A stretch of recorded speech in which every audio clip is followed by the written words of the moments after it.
ஸ்டாலின் அடிக்கடி அறிக்கை விட்டு இருக்கார். திராவிட முன்னேற்ற கழக ஆட்சியில் புதிய புதிய தொழில் தமிழகத்தில் தொடங்கப்பட்டு லட்சக்கணக்கான பேருக்கு வேலைவாய்ப்பை பெற்று தந்ததாக ஒரு பச்சை பொய்யை தமிழகத்திலே பரப்பி வருகிறார். இந்த பகுதியிலிருந்து எத்தனை லட்சம் பேர் போயிருக்கிறாங்க? வேலைக்கு போயிருக்காங்களா? நம்முடைய படித்த இளைஞர்கள் வேலை இல்லாம கஷ்டப்பட்டு இருக்கிறாங்க. அத்தனையும் பொய். திமுகவில் தொழில் முதலீட்டு மாநாட்டை நடத்துறாங்க. இதுவரைக்கும் எவ்வளவு தொழில் முதலீட்டு ஈர்த்தோம், அந்த எத்தனை புரிந்துணர்வு ஒப்பந்தம் போடப்பட்டது, எவ்வளவு முதலீடு வந்தது, அந்த புரிந்துணர்வு ஒப்பந்தம் போட்ட அந்த தொழில் நிறுவனங்கள் என்ன நிலையில் இருக்குது என்று பல முறை வெள்ளை கேட்டோம். இதுவரைக்கும் வெளியிடவே இல்லை. 2019 ஜனவரி மாதம் சென்னையில் தொழில் முதலீட்டு மாநாட்டை நாங்கள் நடத்தினோம். 3,05,000 கோடி தொழில் முதலீட்டு ஈர்க்கப்பட்டது. 304 புரிந்துணர்வு ஒப்பந்தங்கள் போடப்பட்டது. பல தொழில்கள் தொடங்கப்பட்டன. பல தொழில்கள் பல்வேறு நிலையில் இருக்கின்றன. ஆனால் திராவிட முன்னேற்ற கழக ஆட்சியில் போடப்பட்ட புரிந்துணர்வு ஒப்பந்தங்கள் இன்னும் நடைமுறைக்கே வரல. ஒரு புரிந்துணர்வு ஒப்பந்தம் போடப்பட்டா முதற்கட்ட பணி அமைப்பதற்கு சுமார் 2 வருஷம் ஆகும். ஆக அனைத்து இந்திய அண்ணா திராவிட முன்னேற்ற கழக ஆட்சியிலே தொழில் முதலீட்டார் மாநாடு நடத்தி புரிந்துணர்வு ஒப்பந்தம் போட்டு அதில் தான் இப்ப வேலை வாய்ப்பு நம்முடைய இளைஞர்களுக்கு கிடைக்கப்பட்டு வருகிறது என்பதை நேரத்தில் சுட்டிக்காட்ட விளைகின்றேன்.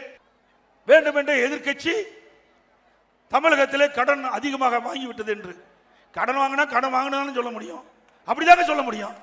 கடன் வாங்கினா கடன் வாங்கினு சொல்ல முடியும். நீங்க என்ன தேர்தல் நேரத்தில் சொன்னீங்க? திமுக ஆட்சிக்கு வந்தா நிதி மேலாண்மை சரி செய்யப்படும் என்று அறிவிப்பு வெளியிட்டீங்க. நீங்க நிதி மேலாண்மை குழு அமைக்கப்படுறீங்க, குழு அமைச்சீங்க.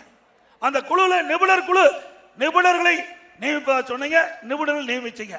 இந்த 4 ஆண்டுல இந்த நிபுணர் குழு அமைக்கப்பட்டு இந்த நிபுணர்கள் எல்லாம் அலசி ஆய்ந்து 4,38,000 கோடி கடன் வாங்கியிருக்கிறாங்க. இந்த குழுனுடைய என்ன வேலை?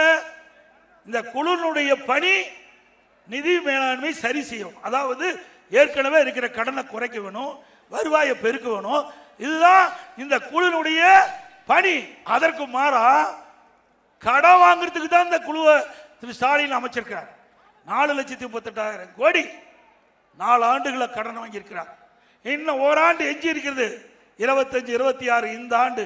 இதுல 1 லட்சம் கோடி கடன் வாங்குவதாக திட்டமிட்டு இருப்பதாக தகவல். ஆக திராவிட முன்னேற்ற கழகம் 5 ஆண்டு காலம் நிறைவு பெறுகின்ற பொழுது 5,38,000 கோடி கடன் வாங்கி நம்மளை இங்க இருக்கிறீங்க அத்தனை பேர் தமிழ்நாட்டில் இருக்கிற 8 கோடி மக்கள் மீதும் கடனை சுமத்திட்டு போயிட்டாங்க, கடன்காரன் ஆக்கிட்டாங்க. திமுக ஆட்சிக்கு வந்து நம்ம எல்லாம் கடன்காரன் ஆக்குனதுதான் திமுக சாதனை.